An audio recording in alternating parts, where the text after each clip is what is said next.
দীর্ঘ ৩ বছর মাটি খুঁড়ে সুরঙ্গ করে রাসূল সাল্লাল্লাহু আলাইহি ওয়াসাল্লামের কবর পর্যন্ত পৌঁছে গিয়েছিল দুজন ইহুদি এবং আল্লাহর রাসূলের লাশ চুরি করার পূর্বে রাসূল সাল্লাল্লাহু আলাইহি ওয়াসাল্লাম তৎকালীন রাজাকে স্বপ্নে এসে বললেন, হে নুরউদ্দিন, আমাকে দুজন লাল চক্ষু বিশিষ্ট ব্যক্তি বিরক্ত করছে, এদের হাত থেকে আমাকে রক্ষা করো।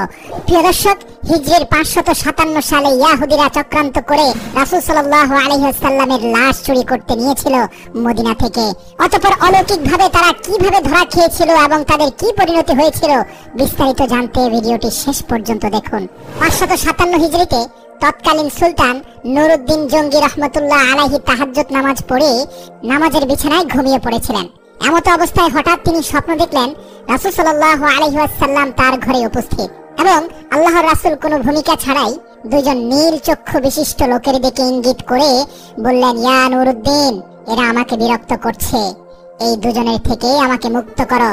এই ভয়াবহ স্বপ্ন দেখে নুরউদ্দিন জঙ্গি রহমতুল্লাহ আলাই অত্যন্ত ভীত সন্ত্রস্ত হয়ে ঘুম থেকে জাগ্রত হলেন এবং কিংকর্তব্য বিমূঢ় হয়ে গেলেন। ভাবলেন এটি হয়তো কোনো দুঃস্বপ্ন। তাৎক্ষণিক তার মাথায় বিভিন্ন প্রকার চিন্তা ঘুরপাক খেতে লাগলো। তিনি ভাবলেন, আল্লাহর রাসূল সাল্লাল্লাহু আলাইহি সাল্লাম তো এখন কবরের জীবনে, তার সাথে অভিশপ্ত ইহুদিরা এমন কি ষড়যন্ত্র করতে পারে? অতঃপর একই স্বপ্ন তিনি বেশ কয়েকবার দেখলেন। কাল বিলম্ব না করে 16,000 অশ্বারোহী সৈন্য নিয়ে তিনি মদিনার দিকে রওনা দিলেন। সেই দুজন ভয়ঙ্কর নীলচক্ষু বিশিষ্ট ব্যক্তিকে মদিনার অলিতে গলিতে খুঁজতে লাগলেন, কিন্তু তার সৈন্য বাহিনী দীর্ঘ 2 সপ্তাহ ধরে খোঁজার পরেও মদিনাতে সেই দুজন ব্যক্তিকে খুঁজে পেল না, যাদের ব্যাপারে আল্লাহর রাসূল সতর্ক করেছেন। এরপর 17তম দিনে তিনি মদিনার চারপাশ সৈন্যবাহিনী দ্বারা ঘেরাও করে ফেললেন এবং আদেশ জারি করে দিলেন, যারা মদিনার বাইরে আছে তারা ভিতরে আসতে পারবে, কিন্তু মদিনা থেকে কোনো লোক বাইরে যেতে পারবে না। নুরউদ্দিন জঙ্গি রহমতুল্লাহ আলাই জুমার খুতবা প্রদান করলেন, ঘোষণা দিলেন, আমি মদিনার মানুষকে দাওয়াত দিয়ে একবেলা খাওয়াতে চাই। আমার অভিলাষ সকলেই যেন এই দাওয়াতে অংশগ্রহণ করে। এটি সুলতানের আদেশ। সুলতান মদিনাবাসীকে আপ্যায়নের জন্য বিশাল আয়োজন করলেন। নির্ধারিত সময়ে খাওয়া দাওয়া শুরু হলো এবং তৃপ্তি সহকারে মদিনার অলিগলির সকল মানুষ এসে খেলেন, কিন্তু সেই দুজন ব্যক্তিকে খুঁজে পাওয়া গেল না। এরপর তিনি বিশ্বস্ত বেশ কয়েকজনকে জিজ্ঞেস করলেন, আচ্ছা, আর কেউ কি অবশিষ্ট আছে যারা এখনো আমার আতিথেয়তা গ্রহণ করেনি?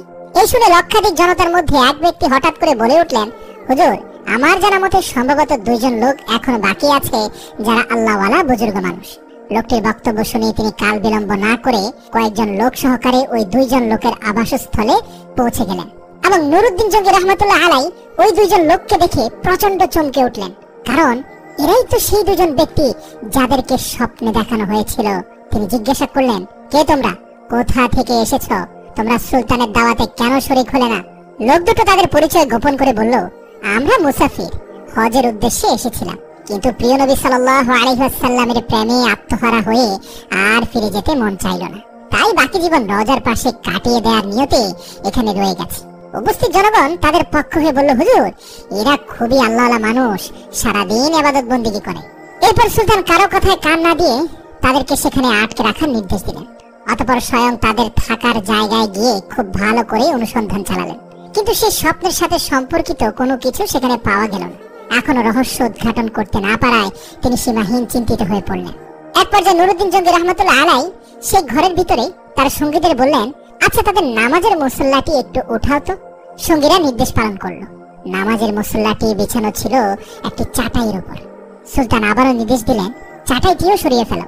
তারপর চাটাই সরানোর পর দেখা গেল সেখানে বিশাল এক পাথর। সুলতানের নির্দেশে সেই পাথরটিও সরানো হলো।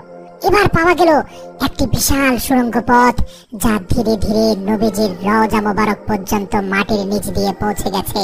এই দৃশ্য অবলোকন করা মাত্র নুরউদ্দিন জঙ্গি বিজলির ন্যায় চমকে উঠলেন। অতঃপর লোক দুটোকে লক্ষ্য করে ক্ষিপ্ত সিংহের ন্যায় ঝাঁঝালো কণ্ঠে গর্জন করে বললেন, তোমরা সত্যি কথা খুলে বলো, নইলে এক্ষুনি তোমাদের মাথা থেকে গর্দান সরিয়ে দেব।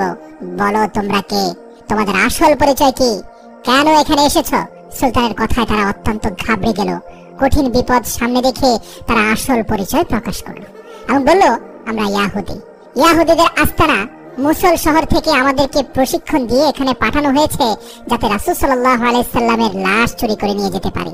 এবং তা যেন ইউরোপীয় ইয়াহুদীদের হাতে হস্তান্তর করি।